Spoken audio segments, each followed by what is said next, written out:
सिंघानिया हवेली आज पहली बार इतनी जिंदा लग रही थी।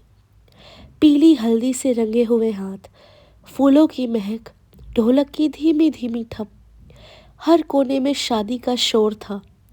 आंगन के बीच रखी कुर्सी पर इशिता बैठी थी, चेहरे पर हल्की सी शर्म, आंखों में नए सपने। अरे ईशु, हाथ जरा आगे करो, किसी आंटी ने हंसते हुए कहा।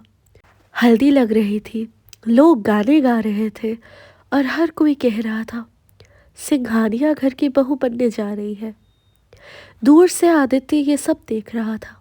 सफ़ेद कुर्ता, चेहरे पर मुस्कान, पर दिल में एक अजीब सी बेचैनी, जैसे कुछ सही होते हुए भी सही नहीं लग रहा था। दादी ने साफ शब्दों में कहा, याद रखना, आज रात घर के बाहर इशिता और आदित्य दोनों नहीं जाएंगे। सब चुप हो गए। ये परंपरा है, दादी ने आगे कहा। शादी से पहले, खासकर हल्दी के बाद, बाहर जाना शुभ नहीं होता। इशिता ने हाँ में सर हिलाया। आदित्य ने भी मुस्कान के साथ हाँ कह दी, पर दोनों की आंखों में एक छुपा सवाल था। इस भीड़ में एक कोने में मिष्टी खड़ी थी, आदित्य की छोटी बहन। उसके हाथ में मिठाई का प्लेट था, पर वो खा नहीं रही थी। उसकी आंखें बार बार ऊपर की तरफ जा रही थी, हवेली के उस हिस्से की तरफ जहाँ पुराने कमरे बंद पड़े थे। मिष्टी, इशिता ने प्यार से बुलाया। मिष्टी चौंक गई। भाभी, आपने सुना? उसने धीमी आवाज में पूछा। क्या? मिष्टी ने अपनी आंखें सिकोड़ी। कोई कोई रात को गया है वहां से। इशिता हंसी। पागल है तू, शादी का शोर है, इसीलिए लग रहा होगा। मिष्टी चुप हो गई, पर उसकी आंखों का डर वही रह गया। उस वक्त रोशनी, इशिता की बेस्ट फ्रेंड, उसके पास आ बैठी। ब्राइड टू बी रेडी है पार्टी के लिए? उसने आंख मारते हुए कहा। इशिता थोड़ी घबरा गई। पागल है क्या? सब मना कर रहे हैं। रोशनी ने धीरे से कहा। बस थोड़ी सी ड्राइव, थोड़ा म्यूजिक, फिर सीधा घर, कोई नहीं देखेगा। इशिता ने आदित्य की तरफ देखा। आदित्य ने भी वही सोचा जो इशिता सोच रही थी। एक आखिरी रात, एक छोटी सी आज़ादी। रात 11 बज चुके थे। हवेली धीरे धीरे शांत हो गई थी। मेहमान अपने कमरों में जा चुके थे। आंगन की लाइट्स धीमी हो चुकी थी। इशिता अपने कमरे में तैयार हो रही थी जब रोशनी ने विस्पर किया, अब या कभी नहीं, फैसला तुम्हारा है। दूसरी तरफ आदित्य चुपके से अपनी कार की कीज ले रहा था। किसी को नहीं बताया, किसी से नहीं पूछा, बस निकल पड़े। शुरू में सब नॉर्मल था। म्यूजिक चल रहा था, रोशनी पीछे से हंसने मजाक कर रही थी। इशिता खिड़की के बाहर देख रही थी, शहर की लाइट्स, खुला आसमान और वो आज़ादी। फिर अचानक आदित्य ने ब्रेक मारा। ये रोड, ये तो पहले कभी नहीं देखी, इशिता ने कहा। फोन का सिग्नल गया। स्ट्रीट लाइट्स एक एक करके बंद होने लगी।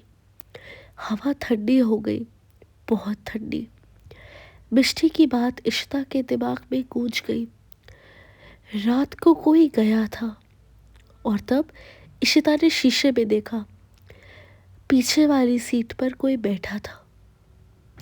कार एक पल के लिए बिल्कुल शांत हो गई। म्यूजिक बंद, हंसी बंद, सांस तक बंद। इशिता, आदित्य ने धीरे से पूछा, आंखें रोड पर जमी हुई। इशिता ने जवाब नहीं दिया। उसकी नज़र अभी भी रेयर व्यू मिरर पर थी। पीछे वाली सीट, जो कुछ सेकंड्स पहले खाली थी, अब किसी और की परछाई से भरी हुई थी। रोशनी ने घबरा कर पूछा, गाइस, तुम दोनों इतने चुप क्यों हो? इशिता ने धीरे से कहा, गाड़ी मत रोको। आदित्य का हाथ स्टीयरिंग पर पसीने से भीग गया। तुमने कुछ देखा क्या? उसने पूछा, बिना पीछे देखे। इशिता ने सिर्फ इतना कहा, सीधा चलाओ। गाड़ी आगे बढ़ी, पर अब रोड पे कुछ अजीब था। पेड़ सीधे खड़े होने के बजाय जैसे झुक कर देख रहे हो। हवा में एक अजीब सी हल्दी और पुरानी मिट्टी की स्मेल घुली हुई थी। रोशनी ने खिड़की के बाहर झांका। ये जगह तो जैसे शहर के बाहर आ गए हम यहीं से आए थे, आदित्य ने कहा, पर आवाज में कॉन्फिडेंस नहीं था। तभी इशिता के कान के पास किसी ने सांस ली। उसने तुरंत अपना कान पकड़ लिया। क्या हुआ? रोशनी ने पूछा। इशिता ने धीरे से कहा, कोई मेरा नाम ले रहा है। इशिता। नाम इतना धीरा था कि लगता था दिमाग के अंदर से आ रहा हो। आदित्य ने गाड़ी तेज कर दी, पर जितनी तेज गाड़ी होती उतनी तेज आवाज पास आती। रोशनी अब घबरा चुकी थी। बस करो यार, मजाक अच्छा नहीं लग रहा है। उसी पल रियर व्यू मिरर क्रैक हो गया और इस बार आदित्य ने भी देख लिया। पीछे बैठी औरत, पीली साड़ी, हाथ में मेहंदी नहीं पर मेहंदी जैसे दाग, आंखें सीधी इशिता पर टिकी हुई। आदित्य ने जोर से ब्रेक मारा। गाड़ी घूमकर साइड में जा लगी। सब कुछ एक झटके में हुआ। रोशनी का सर सीट की पीछे वाले हिस्से में जा लगा। आदित्य का हाथ स्टीयरिंग से छिल गया और इशिता चुप थी, बिल्कुल चुप। आदित्य ने उसकी तरफ देखा। इशिता, इशिता तुम ठीक हो? उसने धीरे से अपनी गर्दन घुमाई। आंखें खुली हुई थी, पर उस पे इशिता नहीं थी। वापस हवेली लाने तक इशिता ने एक भी शब्द नहीं बोला। डॉक्टर ने कहा शॉक है, रेस्ट चाहिए, पर मिष्टी चुपचाप इशिता को देख रही थी। भैया, उसने धीरे से आदित्य के हाथ पकड़ा। ये भाभी नहीं लग रही। आदित्य ने उसे डांट दिया, चुप कर। पर उस रात इशिता ने नींद में गाना गाया। शादी का गाना नहीं, एक पुराना टूटा हुआ सुर, जैसे कोई रो रो कर सीखा हो। रोशनी ने कान पर हाथ रख लिया। ये गाना, ये मैंने पहले कभी नहीं सुना। और तब इशिता ने आंखें खोली और बोला, ये मेरा घर है। सुबह हल्दी का रंग अब इशिता के हाथों पर था, पर उन हाथों से जब उसने मिष्टी का सर सहलाया, मिष्टी का जिस्म कांप उठा। तुम्हारा नाम क्या है? इशिता ने पूछा। मिष्टी, बच्ची ने कहा। इशिता मुस्कुराई। पहले मेरा भी यही नाम रखा गया था, पर शादी के बाद मेरा नाम गौरी था। सुबह सिंघानिया हवेली में शादी की तैयारियां की जगह खामोशी थी। इशिता कमरे के कोने में बैठी थी। सारी ठीक थी, कपड़े, चेहरा, हाथ, पर अंदर कुछ और ही था। चाय पी लो, रोशनी ने चुपचाप कप आगे बढ़ाया। इशिता ने कप लिया और बिना देखे बोला, इस घर में पहले भी शादी की चाय बनी थी, पर दुल्हन ने एक बूंद नहीं पी। रोशनी का हाथ कांप गया। तुम ऐसा क्यों बोल रहे हो इशिता? इशिता ने धीरे से आंखें उठाई। उनमें आंसू नहीं थे, सिर्फ यादें। मिष्टी रात से इशिता के पास जा ही नहीं रही थी, पर दोपहर में जब इशिता ने उसे बुलाया, वो मना नहीं कर पाई। इधर आ, इशिता ने प्यार से कहा। मिष्टी पास गई। इशिता ने उसे कान के पास झुक कर कहा, जब दुल्हन रोती है ना, तो दीवारों को भी आवाज आती है। मिष्टी चीख पड़ी।